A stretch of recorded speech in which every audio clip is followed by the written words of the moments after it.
Good morning. This is the Great Basin Fire Potential Briefing for Wednesday, August 14th. Taking a look at fire potential impacts, nothing significant today and just minor ones in the short term. There'll be a front moving through from the north with some wind Thursday and Friday across parts of the Snake River Plain in Idaho. Humidity levels and fuels probably just a little bit too moist to be critical, but something we'll still have to watch as fuels dry out, especially the grasses. And further across eastern Utah, another shot of gusty winds, and we'll have to watch this a little bit more. Fuels are not critical there now, but they'll be drying out pretty quickly in the coming days. Gusts of 30 from the Uinta Basin on towards the Moab area. We had no significant lightning other than 2 strikes down in southeast Utah, little to no precipitation. And our current fire activity, light initial attack, about a 8 or 10 new fires indicated in the red, recent fires in the yellow. So you can see our activity not just from today but from the last few days. Observed precipitation over the past 7 days. We've been driest across our southern and western periphery. Most moist here in northeast Nevada, the southern sawtooths of Idaho, and up into the higher terrain of central Idaho and western Wyoming. Otherwise, a lot of areas in the south drying out. You can see how much percent below normal we are for the week, 5 to 10% in the south to maybe 300% or more above normal, where you see the purple and blue shading. Now, looking at the monsoon season so far, which typically starts in early July, we're now into the early to middle part of August. Focus more here on the right in terms of percent of normal precipitation. These orange shades through here, less than 50% in our traditional monsoon belt of southern Utah, and a lot of patchy areas below 25% of rainfall. So basically 50 to 75% less rain from the monsoon than they normally get in these areas. And so fuels, ERCs drying out through there, drying out just about everywhere. These arrows are pointing upwards, locally driest here in southeast Idaho. Our 10-hour fuels, well, they are also drying out already. Critical levels 3 to 4% across most areas. Bone dry here in central Nevada.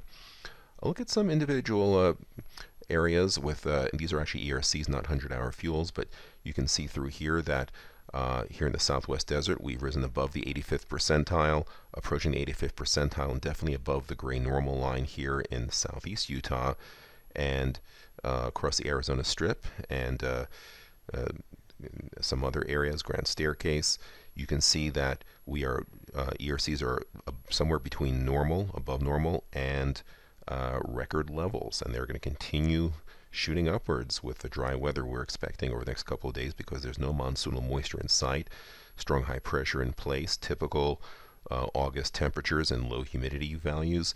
Stronger winds here in the north. We'll have to see how this belt of tighter height lines drops south, but that could produce some gustier winds later in the forecast period, especially this low out here in off the coast starts approaching the Pacific Northwest. So for this afternoon, there's the high in place. There's a push of drier air from California into the southern half of the Great Basin. Still somewhat higher humidity in the north. That's where our fire potential is the least. You can see how it increases and becomes more critical as you head further south. But on the right-hand side, the humidity levels bone dry, 4, 7, 9%. So single digits in southern Nevada, southern Utah, Arizona Strip, and only in the low and mid-teens further north for the most part. Winds on the left fairly light. Now on Thursday, similar story, tight wind belt to the north. We may see some increasing winds across the Snake River Plain. The humidity there will be somewhat higher, but drier air, hotter, and less wind across the rest of the Great Basin. Fire potential here on the right. And you can see the humidity levels on the right, again, single digits to low teens across Nevada, Utah, and teens to upper teens to low 20% range here in the Snake River Plain. Higher amounts as you get into the higher terrain of Idaho. Winds in the Snake River Plain gusting close to 30, some pockets of 25 to 30 across northeast Nevada and parts of central Utah. Now on Friday, the tight height lines here drop a bit further south. Some drier air starts to intrude from the west. Here's our significant fire potential here. And you can see through here on the left-hand side some pretty gusty winds across the Uinta Basin, all of eastern Utah. We'll have to watch this because humidity levels for the third straight day there will be in the single digits to low teens. And grasses tend to dry out pretty fast. That's the predominant fuel in a lot of the lower elevations. No significant concerns in terms of precipitation.